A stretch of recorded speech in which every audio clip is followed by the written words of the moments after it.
of all, it was an administrative error as to why he was deported.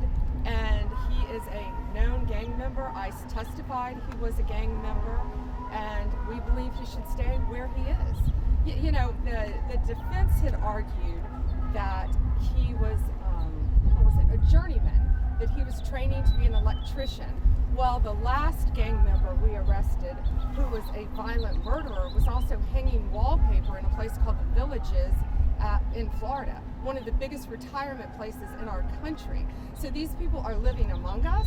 One of the big cases we had, I think you're very aware of, half an hour from where we're standing, was another violent gang member living right among us in a very, very nice residential neighborhood.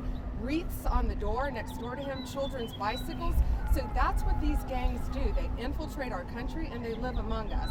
So to say that he was training to be an electrician does not legitimize him from being a violent gang member. And we will continue to fight for the safety of Americans and get these people out of our country to make America safe. Every victim of crime deserves to be safe. And these families who have lost loved ones to these, they are foreign adversaries, they are terrorists, and they are living among us no longer. And especially after that ruling yesterday. They better start self-deporting because we're coming after them. Two quick questions, if we can, on this. Ask you about the ruling yesterday from the Supreme Court. Obviously, it allows you to move forward with using the Alien Enemies Act to deport these alleged gang members and others here. It says they're entitled to due process, though, as well. Your take on the ruling and what does it mean for your ability to deport? Yeah, sure, Peter. What the ruling says is, as from yesterday forward, what we can do is we can still deport, but they are entitled to habeas in the court of confinement, which means all of these cases will go through Texas. There will be no more class actions. It will be two questions asked. Do you qualify under Alien Enemies, and are you a violent gang member? Are you a member of TDA? That's what will be asked. Let me ask you about the DHS. The administration broadly has revoked the legal status of those individuals who came in from south of the border through the CBP app that was produced by the former administration. So should those individuals who follow the rules as they existed at the time be forced to leave the country now?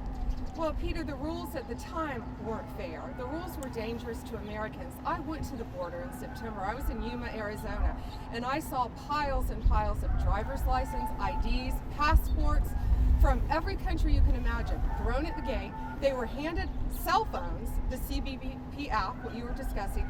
They could come in, get on a phone, enter the country. If they didn't have ID, then they could identify that they were from any country they chose to be from. A Border Patrol agent told me Venezuelan men were coming in saying they were from China.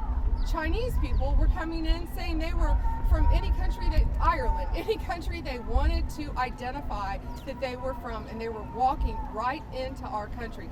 So we have to look at all those cases because that's the safety and concern for our citizens. One other thing at the border is if you were a family, it made it much easier to come into the country. I learned a new term while I was at that border, and that was called a disposable child. Border Patrol agents were seeing children, the same child, coming in time and time again, a little boy they recognized over and over coming into our country, and they couldn't figure out why. That child had been trafficked, and he was posing as a family member. They had kidnapped a child, and when they recognized him multiple times, they realized he wasn't part of that family. So what was happening at that border was dangerous. I went to a rape crisis center. Nothing at that border was humane, and nothing protected American citizens, nor many of the people coming through it, because I firmly believe many of those women and children were trafficked. Attorney General, 60 Minutes found that 75% of the immigrants who were sent to El Salvador do not have public criminal records. Is that true? Do you mean in our country? The Venezuelan migrants who were sent to...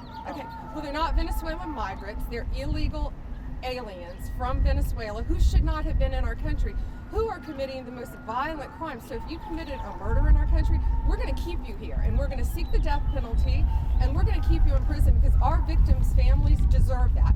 But we don't have to charge them with every crime. We can deport them and get them out of our country and save room in our prisons because they should have never been in our country to begin with. So you confirm they didn't commit a crime, Thank you. right? Is that what you're